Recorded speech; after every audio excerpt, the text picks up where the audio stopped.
অনুসরণ হবে কিভাবে?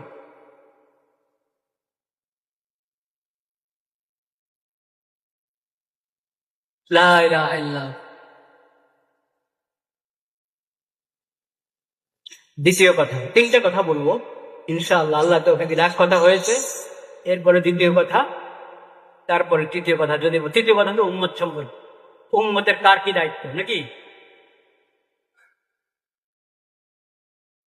লা ইলাহা ইল্লাল্লাহ, লা ইলাহা।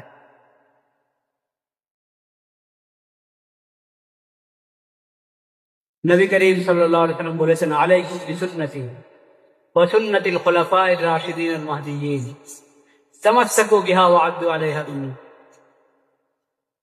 আমার সুন্নতকে তোমরা আঁকড়ে ধরো, আমার পরের খলিফায়ে রাশিদদের সুন্নতকে, হেদায়েতের উপরে প্রতিষ্ঠিত খলিফায়ে রাশিদদের সুন্নতকে আঁকড়ে ধরো। নবী করিম সাল্লাল্লাহু আলাইহি ওয়াসাল্লাম অন্য হাদিসে বলেছেন, তিরমিজি শরীফ হাদিসটি আছে, আল খিলাফাতু বাদি সালাতুনা সানাতা, আমার পরে খেলাফত একবারই নবুয়তি তরিকার খেলাফত কয় বছর চলবে? 30 বছর। ওই 30 বছর মধ্যেই চার বিশিষ্ট খলিফা নবী করিম সাল্লাল্লাহু আলাইহি ওয়াসাল্লামের, আবু বকর সিদ্দিক রাদিয়াল্লাহু তাআলা আনহু, ওমর রাদিয়াল্লাহু তাআলা আনহু, ওসমান রাদিয়াল্লাহু তাআলা আনহু, আলী রাদিয়াল্লাহু তাআলা। 35 বছর 6 মাস, বাকি 6 মাস হাসান রাদিয়াল্লাহু তাআলা আনহু চললেন। 25 বছর, তো 25 বছর পরে 29 বছর 6 মাস, আর হাসান রাদিয়াল্লাহু তাআলা আনহুর হলো 6 মাস, মোট 30। এই খলিফা রাশিদের সুন্নাতের ব্যাপারে নবী করিম সাল্লাল্লাহু আলাইহি ওয়াসাল্লাম বলেছেন, আমার সুন্নাহ এবং খলিফা রাশিদের সুন্নাহকে আঁকড়ে। ওই সুন্নাহর কথা আমি বললাম, এটা হলো নবীর তরিকা ব্যাপক অর্থে। দিন শরীয়তের সবগুলো দিক এবং মানব জীবনের যতগুলো অঙ্গন, প্রত্যেক অঙ্গনে নবীদের যে শিক্ষা, ওই ব্যাপক অর্থের সুন্নাহ।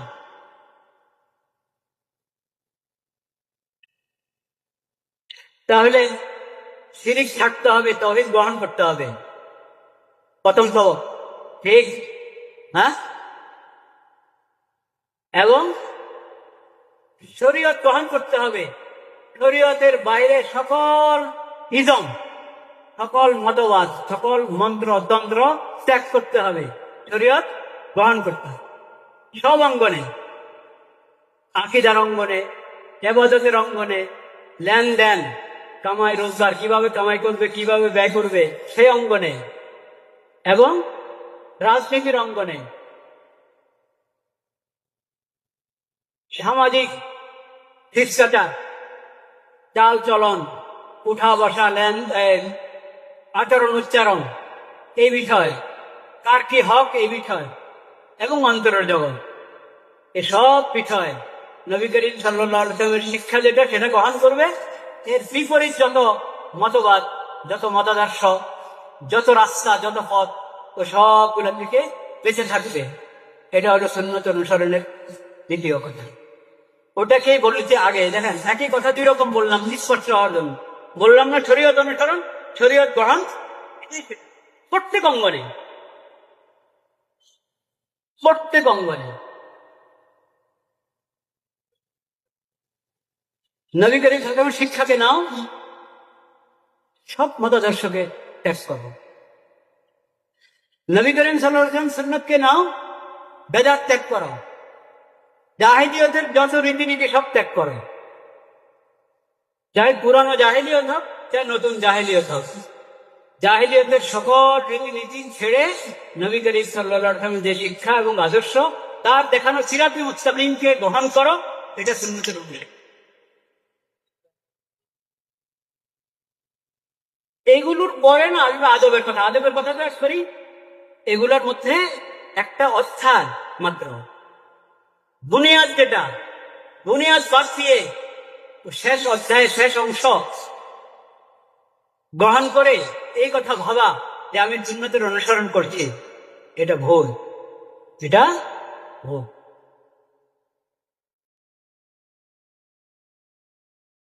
জাহিলিয়তের যত রীতিনীতি আছে, মনে করুন অর্থনীতি, অর্থনীতির ব্যাপারে কোন নীতি গ্রহণ করবো আমি, কোনটা? ইসলামের, ইসলামী শরীয়তের কাজ। ইসলামী শরীয়তের অর্থনীতির বৈশিষ্ট্য কি? ইসলামী শরীয়তের অর্থনীতি ওটা কি সমাজতন্ত্র? ওটা কি পুঁজিবাদ? হ্যাঁ, ওটা কি সুদ নির্ভর? তো ইসলামের অর্থনীতি মধ্যে জাকাত ফরজ। জাকাত ফরজ। এখন অন্যান্য যেই অর্থনীতির ব্যাপারে সারা বিশ্বে প্রচলিত যে মতাদর্শগুলি, যে মতবাদগুলো, ওই মতবাদগুলোর মধ্যে জাকাত ফরজ। ব্যক্তি মালিকানা স্বীকার করে ইসলাম, কিন্তু তোমার মালিকানা আল্লাহর বিধানের অধীনে, মুক্ত মালিকানা না। এখন অর্থনীতির যে দর্শনের মধ্যে এই কথা আছে যে প্রত্যেকের নিজ নিজ সম্পত্তি, নিজ নিজ সম্পদের সে মালিক, এমন মালিক, ওটার মধ্যে কোনো কি নাই, আর বন্ধন নাই, কোনো কিছুর বন্ধন নাই, সে মুক্ত একবারই, তার মালিকানা মুক্ত, এটার মধ্যে কোনো ধরনের বাইন্ডিং নাই। এই ধারণা করা ইসলামের শিক্ষার সাথে মিলাছে? বলেন না কেন? নবী করিম সাল্লাল্লাহু আলাইহি ওয়াসাল্লামের শিক্ষার সাথে মিলাছে? নাই। নবী করিম সাল্লাল্লাহু আলাইহি ওয়াসাল্লামের শিক্ষা হলো জাকাত ফরজ। নবী করিমের শিক্ষা হলো বিভিন্ন জায়গায় যেখানে কোরআন সুন্নাহ বলে দিয়েছে ওখানে তুমি খরচ করতে হবে। তুমি তোমার মালের মালিক, তুমি খরচ করবা, কিন্তু আল্লাহ তোমার উপর খরচ করা ফরজ করে দেবে। তোমার এই মালের মধ্যে অফি আমওয়ালিহিম হাক্কুম মালুম লিসাইলি ওয়াল মাহরুম, তোমার এই সম্পদে হক আছে। আল্লাহ যাদের যে হক নির্ধারণ করে দিয়েছেন তোমার এই সম্পদে, সে হক আদায় করতে হবে। পুঁজিবাদী কথা মানে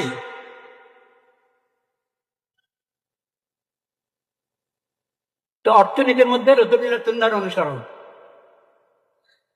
সুদ হারাম, ব্যবসা হালাল, জাকাত ফরজ, আয় হালাল তরিকা হতে হবে, ব্যয় মধ্যে অপব্যয় করা যাবে না, এবং হারাম খাতে ব্যয় করা যাবে না।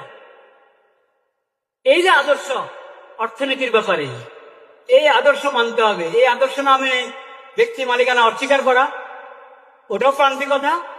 আর একবারে মুক্ত মালিকানা, এটার মধ্যে শরীয়তে যেই গন্তি দিয়ে দিয়েছে সেই গন্তিকে অস্বীকার করা, এটাও প্রান্তিকতা। রাসূলুল্লাহ সাল্লাল্লাহু আলাইহি ওয়াসাল্লাম সুন্নাত, রাসূলুল্লাহর আদর্শ সবসময় সমস্ত প্রান্তিকতার মাঝখানে থাকে, ভারসাম্যপূর্ণ থাকে।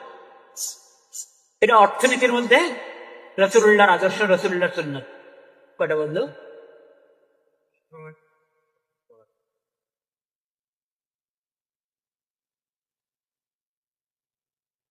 তো রাজনীতির মধ্যে এরকম রাসূলুল্লাহর সুন্নাত আছে, আদর্শ আছে।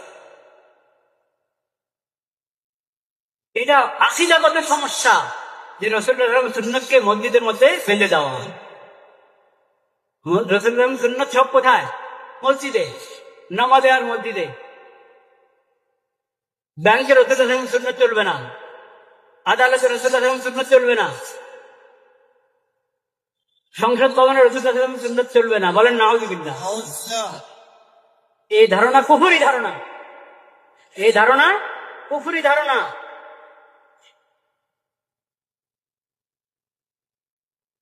সেকুলারিজম,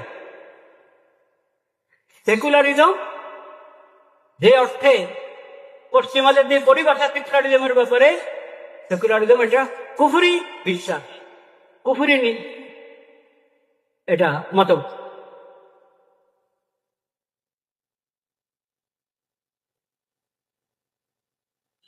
রাসূলুল্লাহ সাল্লাল্লাহু আলাইহি ওয়াসাল্লামের ফরজ পর্যায়ে এক সুন্নত, আদর্শের ফরজ অংশ একটা, রাসূলুল্লাহ সাল্লাল্লাহু আলাইহি ওয়াসাল্লাম এলেম তলব করা, এলেম অন্বেষণ করা সবার উপর ফরজ করেছে, ঠিক কিনা? তালাবুল ইলমি ফরিদাতুন আলা কুল্লি মুসলিম। প্রধান উপদেষ্টা থেকে নিয়ে, রাষ্ট্রপতি থেকে নিয়ে, প্রধানমন্ত্রী থেকে নিয়ে একবারে মেম্বার পর্যন্ত যত শ্রেণীর মানুষ, শাসক আর শাসিত, পুরুষ মহিলা, শ্রমিক মালিক,